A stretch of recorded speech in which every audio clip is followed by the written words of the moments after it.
आपका भी हम समर्थन चाहेंगे कि जो चीजें तथ्य पे नहीं है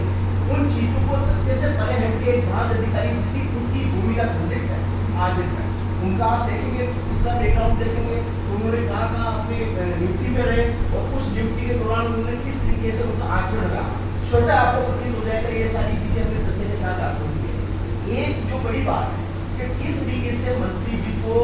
हमारे इस नामूस को दूर करने के लिए, उनको मिसगाइड करने के लिए एक चीज लिखी है, एक कानूनी सिर्फ आपके सामने रखूंगा। उसमें है कि एक हमारा जो कैडर के मामले में एक डबल एजी से राय है, उस डबल एजी की राय में था डबल एजी अधिकारी और जो विभाग के अधिकारी ये तो करें डबल एजी की जो राय वो एक राय, लेकिन उन जांच अधिकारी जी ने यह कह दिया वहां पे अपने शब्दों में कि जो राय है उसी को इन्होंने न्याय माना, जबकि आधा यानी एक सिर्फ आपके सामने तथ्य रखा, बल्कि उन्होंने जो आज दिन तक जितने भी एक जांच रिपोर्ट दी है सरकार को, वो भी मैं आपके समक्ष रखना चाहूंगा कि सबसे पहले आप खुद भी विदित हो कि कोई भी जांच होती है, वो जांच जब ट्रायल में चलती है, जांच होती है, उसका निर्णय नहीं होता, तब तक उसकी मीडिया ट्रायल नहीं हो सकती। विभाग में हम लोग भी बैठते हैं, जिला परिषद स्तर पर बैठ रहे हैं, सचिवालय स्तर पर बैठ रहे हैं, हमारे पास कोई आरटीआई भी लगती है, तो उस आरटीआई का हम जब तक जवाब नहीं दे सकते जब वो अंडर प्रोसेस में होती है। लेकिन इस जांच रिपोर्ट में अंडर प्रोसेस होते हुए भी पूरी की पूरी जांच रिपोर्ट मीडिया को प्रसारित कर दी जाती है। उसका इंटेंशन सिर्फ ये है कि इससे इनकी बढ़ती बदनाम किया जाए, किसी भी तरीके से पब्लिक डोमेन में हाईलाइट करे और फिर जब ये मांग करने जाए तो उनकी न्यायिक मांगों को अवरोध करके रोका जाए। तो जैसे उन्होंने मैं एक छोटा सा इसमें थोड़ा सा समय और आप करूंगा कि जयपुर जिला परिषद में आपको उदाहरण रखना चाहूंगा। जयपुर जिला परिषद में हमारे टोटल नियुक्त कर्मचारी है जिसका 90% कर्मचारियों को उन्होंने कह दिया कि नियुक्ति। मैं आपके माध्यम से सरकार से निवेदन करता हूँ कि ऐसी कोई भी भर्ती जिसमें सरकार स्वतंत्र है, उसको नियुक्ति मिल गई हो, सेवा में हो, अगर उसके मिथ्या तथ्यों के आधार पे, मिथ्या डॉक्यूमेंट के आधार पे अगर उसने नियुक्ति पाई है तो सरकार उसको कभी भी वापस सेवा से मुक्त कर सकती है। हम कतई नहीं, मंत्रालय कर्मचारी संगठन कतई इस बात का विरोध नहीं करता है कि गलत तथ्यों से किसी ने नौकरी ली तो उसको नहीं पाया जाए। हम ये कह रहे हैं कि जो चीजें तथ्य सही हो उन पे निर्णय किया जाए। अब उन्होंने ये एक पहला पॉइंट किया कि शैक्षणिक प्रशंसनिक दस्तावेजों में अनुभव प्रमाण पत्रों के सत्यापन के बिना नहीं। आप सब विद्वान हैं, हम भी गवर्नमेंट कर्मचारी हैं, ऐसी कोई भर्ती नहीं होती जिसमें आपके बिना दस्तावेज सत्यापन के आपको नियुक्ति दी जाए। बेकायदा हर जिला परिषद में इस भर्ती में दस्तावेज सत्यापन के संबंध में कमेटियां गठित हुई, उच्च स्तरीय कमेटियां गठित हुई, उनका निर्णय, उनका मार्गदर्शन जिला स्तर पे जो आईएएस अधिकारी लगे हुए हैं उनके द्वारा कमेटी को गठन के बाद उनका तथ्यगत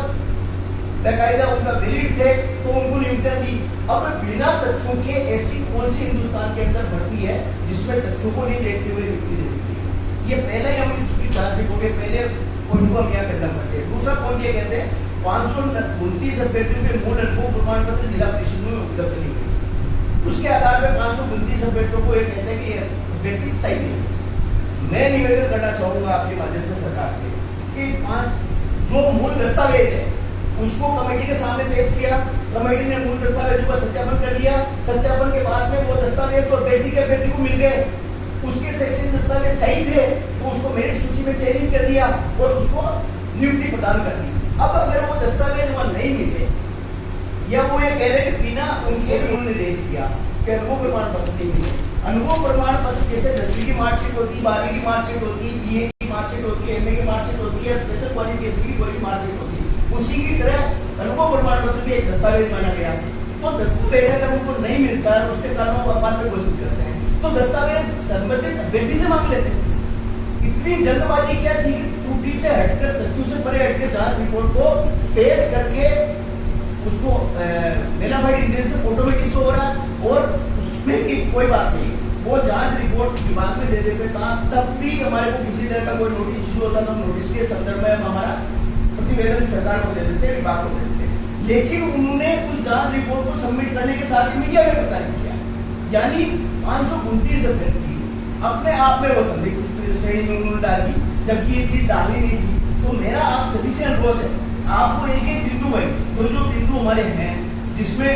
उन्होंने आक्षेप लगाए उनका सबका तथ्यात्मक हमारे पास अभाव है। और विभाग चाहे तो हम उसको विभाग के सामने भी हमने रख भी दिया है, और चाहेगा तो हम यथास्थिति यथा मौका जब भी विभाग चाहेगा तो हम रखेंगे। लेकिन मीडिया से हमारा अनुरोध रहेगा, हाथ जोड़ कर अनुरोध है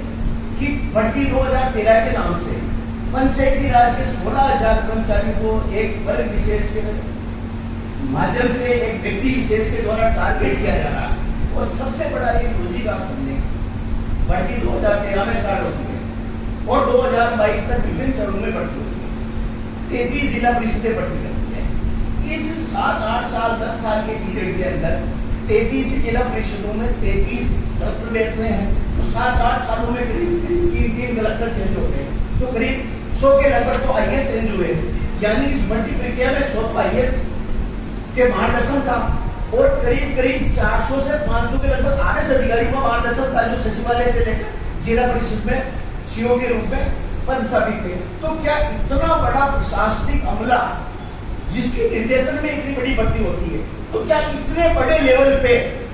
इस भर्ती में त्रुटि हो सकती है? और ठीक है, अगर आप कहते हो कि तो जो व्यक्ति त्रुटि कर रहा है उसका स्केल देखेंगे, वो है क्या? एकमात्र आरआरडीएस। वो एक आरआरडीएस व्यक्ति 100 से ज्यादा आईएएस अफसर, 500 से ज्यादा सीनियर आरएस अफसरों के जो उनके निर्देशन की पड़ती है उसमें प्रश्न खड़ा करना है। तो मैं तो सरकार से यह भी निवेदन करूंगा कि जो अधिकारी वर्ग को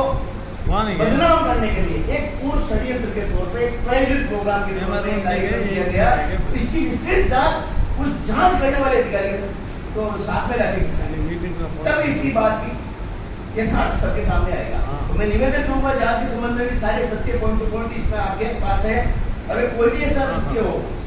जिसमें हमारी बात में कोई हो तो हम उसको क्लेरिफाई कर सकते हैं। लेकिन मैं निवेदन आपसे यही करूंगा, आज जोड़ के मैंने वास्तव में है उसके अनुसार हमें भी आप मौका दें, और हमारी जो मीडिया ट्रायल सिर्फ मांगों को रोकने के लिए की जा रही है, इसमें हमारी आवाज सरकार तक पहुंचाए। इसमें मैं अब आगे की जानकारी के लिए निधारवादी से निवेदन करूंगा। निधारवादी